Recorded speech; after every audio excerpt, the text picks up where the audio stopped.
ভোরের নরম আলো, জঙ্গলের ভিতর কুয়াশা। শিয়াল একা বসে আছে শুকনো গাছের নিচে। রাতের ঘটনার পর শিয়াল আর আগের মতো নেই। তার পেট এখনো খালি, কিন্তু তার মনে জন্মেছে এক নতুন প্রশ্ন। শিয়াল মনে মনে বলল, আমি চালাক, তবু কেন আমি একা? গ্রামের পাশের মাঠ, কুকুর মালিকের সাথে হাঁটছে।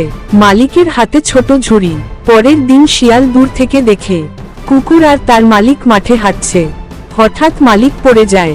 কুকুর তাড়াতাড়ি দৌড়ে গিয়ে গ্রামের লোক ডাকতে যায়। সে শুধু খাবারের জন্য পাহারা দেয় না, সে পাহারা দেয় মানুষের জীবন। গ্রামের মানুষ এসে বৃদ্ধকে সাহায্য করছে। কুকুর পাশে বসে আছে উদ্বিগ্ন মুখে। শিয়াল সব দেখছে দূর থেকে। আজ তার চোখে আর হিংসা নেই, আছে বিস্ময়।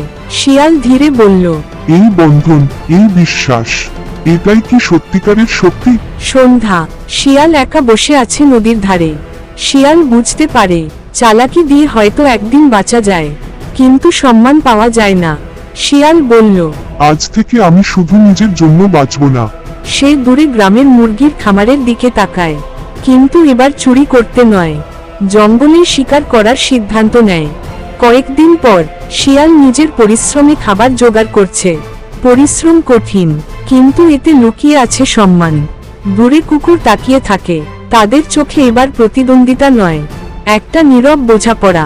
স্বাধীনতা মানে একা থাকা নয়, স্বাধীনতা মানে সঠিক পথ বেছে নেওয়া। চালাকি পেট ভরায়, কিন্তু বিশ্বাস হৃদয় ভরায়।